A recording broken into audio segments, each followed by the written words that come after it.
Medicare payments to physicians impacts not just the 70 million Medicare beneficiaries, but essentially all patients, given that more than 95% of clinicians are paid through the program. Payment through Medicare's physician fee schedule is a critical funding source for clinicians. The program pays for about 9,000 types of medical services and accounts for a fourth of total national spending on physician and clinical services. But these payments aren't keeping up with inflation, which means America's physicians are paid less and less every year. In fact, Medicare physician payment has declined 33% in real terms since 2011. And payment rates under Medicaid are even more dismal. While rates vary state by state, Medicaid fee-for-service payments to physicians are significantly lower than Medicare payments. This delta between Medicaid and Medicare will continue to grow as states lower Medicaid payment rates in the wake of H.R. 1. In my home state of Colorado, for example, Medicaid providers will take a pay cut so that the states can contend with Republicans' massive new cost burdens. Nowhere is this a bigger issue than in primary care. I know this because my daughter is a primary care doctor, and she texts me about this on a regular basis. Access to primary care is the backbone of a healthy population. Primary care can serve as a critical entry point to the healthcare system, providing chronic disease prevention and healthy lifestyle promotion through trusted long-term relationships between clinicians and patients.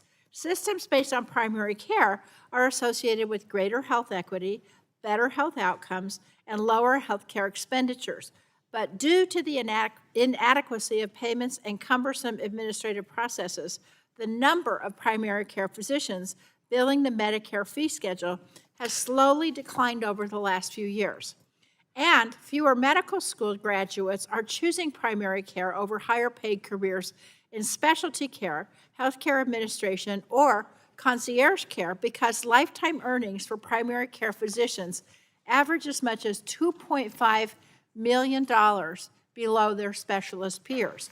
As a result, over 100 million Americans don't have access to regular primary care.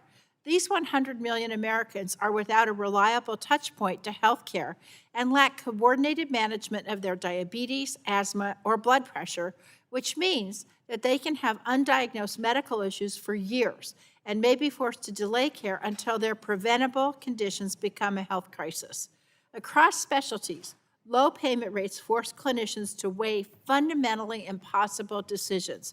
Do they continue to accept Medicare patients and threaten their own financial stability to the point of selling their practice outright? Or do they take only patients with commercial insurance and diminish beneficiaries' access to care?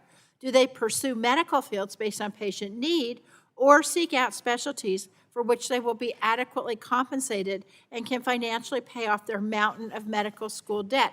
These are real questions that my daughter and her peers are asking every single day.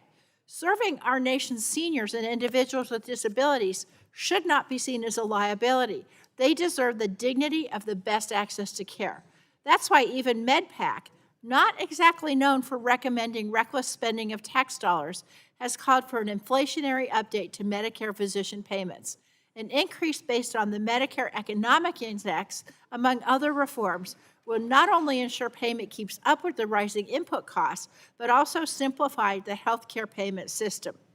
Additionally, Congress must work to close the large compensation gap between specialists and primary care physicians to double the number of medical school graduates going into generalist fields who can manage multiple chronic diseases and who can prevent illness before it happens. We need to expand payment structures that incentivize comprehensive longitudinal care over quantity or complexity of procedures performed. I have confidence that this issue of reforming physician payments to increase access to quality health care, starting with robust primary care, is one that we can all agree is urgent and deserves our full attention. I'm looking forward to hearing from each witness today, and I look forward to working with my colleagues, not just to address Medicare pay, but the incentive structure that prefers expensive, delayed interventions that leave patients sicker over earlier, more holistic care, and I yield back.